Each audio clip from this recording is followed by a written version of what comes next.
we want to turn our attention to the Italian League, because I'm delighted to be joined on the line by Daniele Fisichella, the Italian football journalist. How are you keeping, Daniele? Hi, all good. Hi, Nathan. So this could be a historic weekend for Napoli. Looking at that Serie A table, they are 17 points clear of Lazio at the top, and for the first time since that outstanding Diego Maradona-inspired side of 1990, Napoli could be about to win Serie A. For that to happen, they need to beat Salernitana on Saturday and then hope Lazio drop points against Inter on Sunday. Really, at this stage, it's just a matter of time. It is, and actually as a little correction, because the Italian FA has changed the kickoff time of the Napoli game due to reasons of public order. So now they're going to play after Lazio. They're going to play on Sunday at 3 p.m. Initially was scheduled for Saturday 3 p.m., but due to public orders, potential issues, they asked for the game to play one day after, but that obviously gives a big advantage to Napoli, because they're gonna start the game knowing exactly what they need. If Lazio drops point at Inter against Milano against Inter, they might even need a draw. If Lazio loses, they just need a draw to clinch the title. If Lazio draws, they need to beat Salernitana even by 1 goal margin. That will do for them. I feel this is going to be the day Napoli are going to clinch it. It is their title. Well, to be fair, it has been their title since January, pretty much, since that demolition of Juventus 5-1. Juventus went to the Maradona 6 points behind or 5 points behind Napoli. They got demolished, and then Napoli really, from then on, it looked in their hands. And actually, it's quite remarkable that last weekend they beat Juventus in the very last minute with a goal from Raspadori, and that basically gives them the title. So everything is ready for a historic celebration, something that, is nowhere near comparable to a Scudetto won by Inter, by Milan, by Juventus, of course. Perhaps we can compare it to the Scudetto won by Lazio and Roma at the beginning of the notice, but still, it is at a long way. It is historical. A team from the south of Italy winning the championship. It's going to go down in history. I love how it's now just known as the Maradona. Yes, of course. It is great that there is the reference, of course. And Napoli this year have been worth of that great team of the 90s when Maradona was playing. Let's put it plainly: they've been the best side in Italy and in Europe for a large part of the season. Obviously, in Europe, things didn't go their way. They got knocked down by Milan, but they really impressed, especially across October, November, the group stage of the Champions League. They won this title in style, not only by having the best attack in Serie A, not only by having the best defense in Serie A. Often, the team has got the best defense in Serie A wins the title. But they won it by playing good football, entertaining, scoring plenty of goals, never really hanging on to leads and try to just defend. They went for it home and away, and they've been great. The level of organization that they've shown, and also the level of entertainment and fantasy with players up front, the likes, of course, of Osimhen and Kvaratskhelia, the best partnership in Italy that we've seen for a long, long time. One is the leading goal scorer in Serie A, Osimhen, 21 goals. The other one is the leading assist man in Serie A, Kvaratskhelia, the Georgian. So, what's not to like for this Napoli side? Napoli have contended several times over the last decade. They finished second on 4 occasions. They finished third last year. So this, it feels, has been coming. The way you describe the brilliance of their attacking football, I think neutrals all across Italy, all across Europe, have so much respect for what Luciano Spalletti has done with the way he's got this group of players, so many of them unheralded, players who've gone elsewhere, it hasn't quite worked for them. What's the level of appreciation for this Napoli side within Italy? Great appreciation, because as you mentioned rightly, Spalletti has been able to continue on the steps of his predecessors at Napoli, in particular the likes of Maurizio Sarri, who established Napoli between the top 2, top 3 in Italy, and came very close to win the title in 2018, only missed it by 1 point against Juventus, of course. And he managed to give Napoli not only continuing the pedigree, the blueprint of playing attacking football, but also gave them more confidence, perhaps an even better structure, and the understanding of they can believe in their own means. Napoli in the past had their own pitfalls. Sometimes they crumble in the decisive moments, or they were considered the nearly man of Serie A, receiving all the accolades but not the trophy. And also the remarkable story of this Napoli side, this is a side that in the summer, everyone in Italy, me included, I have to say, thought they were much weaker compared to last season because they let go some of the best players. They let go Koulibaly to Chelsea, Lorenzo Insigne, the captain, free agent, Dries Mertens, who is the second top goal scorer in the history of Napoli, again, another free agent. Fabian Ruiz didn't want to be there. He joined PSG. And they brought very cleverly young players who are quick, eager to win, with a lot of enthusiasm, the likes of Kim Min-jae, Kvaratskhelia, of course, Osimhen, they have brought a couple of seasons ago, and this had his best season ever. So, there are a lot of elements there.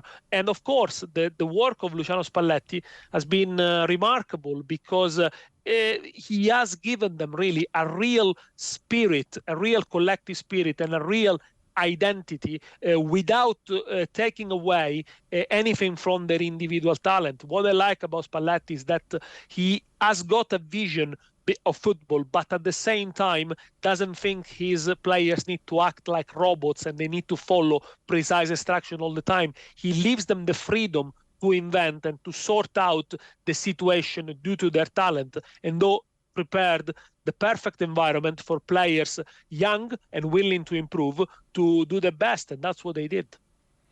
You're going to have to put words to these celebrations maybe as soon as Sunday night. Just how wild is it going to get in Naples once this is confirmed? Look, today I read a piece of news coming from Naples, which I think it can give you a picture. For the next 3-4 days, up until Sunday afternoon, parking nearby hospitals or healthcare settings is going to be forbidden because hopefully nothing wrong is going to happen, but because they think there are going to be so many people out in the streets, so many people are just going to be out maybe for 24 hours running, and obviously the public order issues are going to be key, and that's why they want to prevent people to parking nearby sensible places where other people might go on and do the business, or where it's very critical to be. I think it's going to be like New Year's Eve multiplied by 50. I cannot imagine how wild it's going to be. You've seen it, probably the images last weekend, when the Napoli bus returned from Torino at 4 o'clock in the morning, and all the scooters following the Napoli bus up into the city. They must have very been dangerous. Very dangerous. Yeah, without helmets, I don't think they're going to get cautioned. Probably not. But anyway, 4 o'clock in the morning, 300 scooters, and that was just a win in Torino, although historical, of course.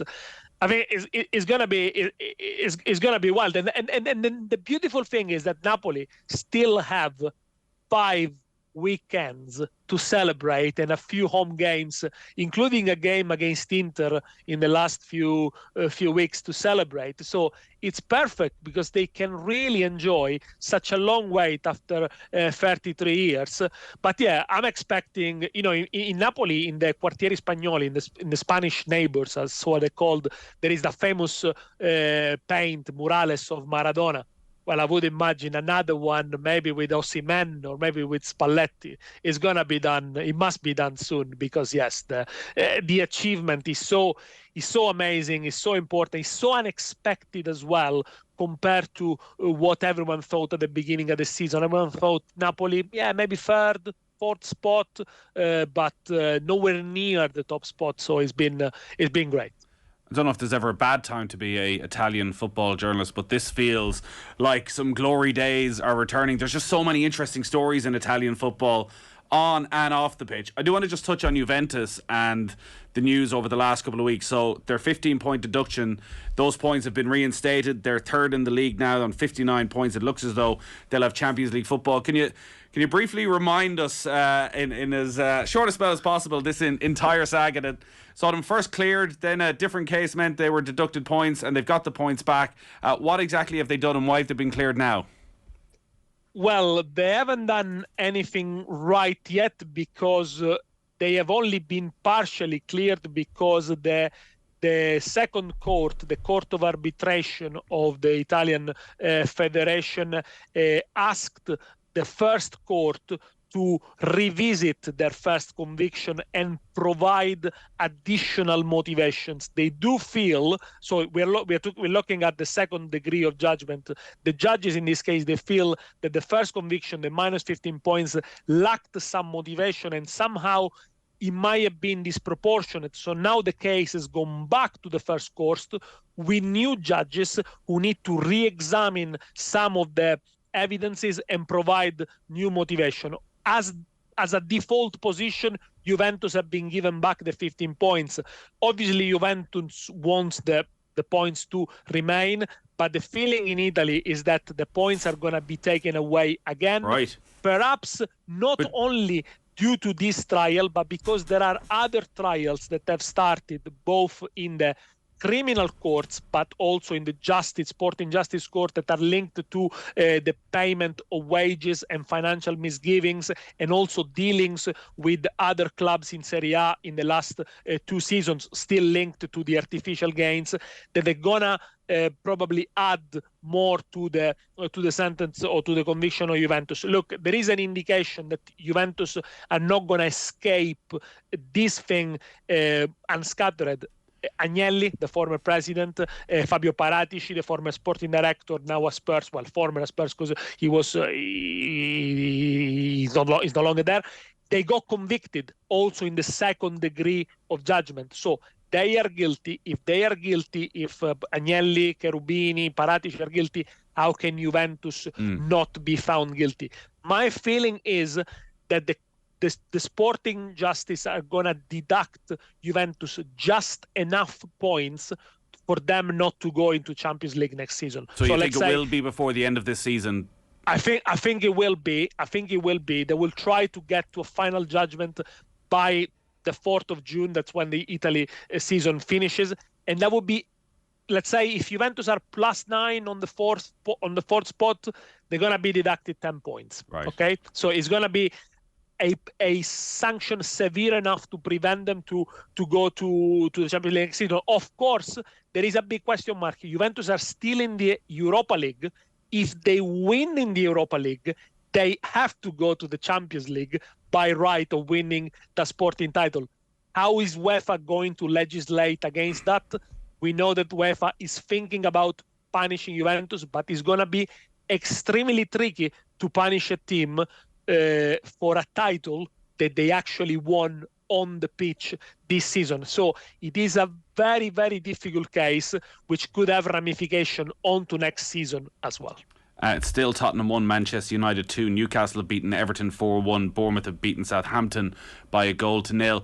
You mentioned European season and what a European season it's been for the Italian club. So Roma in the Europa League semi-final as well. Juventus there, and that all Milan Champions League semi-final coming up in a couple of weeks' time. AC Milan against Inter Milan. Nobody was really, I think, predicting this at the start of the season, and whoever wins are going to be massive underdogs in the final against either Manchester City or Real Madrid. What's the vibe around Milan ahead of this one? Historic occasion is the most talked things in Italy everywhere, from bars to offices.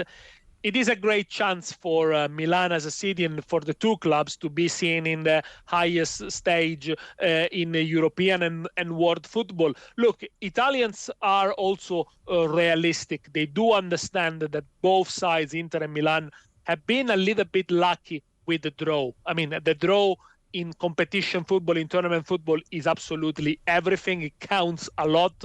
And yet, Inter and Milan have been good at beating their opposition, especially, Benfica have been doing so well, and Napoli were favorites, but they haven't faced any of the real favorites to win this Champions League. It's going to be a very tense and very tight game, I would expect, also because the two teams at the moment, if you look at the standing in Serie A, they are respectively fourth, Milan on goal difference with Roma, and Inter are sixth. So they might face each other in the Champions League semi-final, but both of them might not be playing in Champions League next season. And this is because their domestic form in Serie A has been extremely poor. Inter have lost 11 games in Serie A. Milan, as far as at champions of Italy, their defense of the title has been really poor as well. They conceded far too many goals. They switched formation a few times. They had their own issues with injuries. Inter didn't seem to motivate themselves in the games against small opposition domestically, and had problems really this season constructing a good brand of football. But now, apparently, they seem to have kicked on again. And yes, they get into this week in good form. Yeah. Great stuff, Daniele. Enjoy the weekend. Thank you very much. Speak soon. All right, still Spurs 1, Manchester United 2, but Spurs have equalised. They've come from 2-0 down. Heung-min Son has scored. We'll talk to you about that in just a moment. Football on Off the Ball. With Sky, catch Crystal Palace versus West Ham this Saturday. Live only on BT Sport. This is News Talk.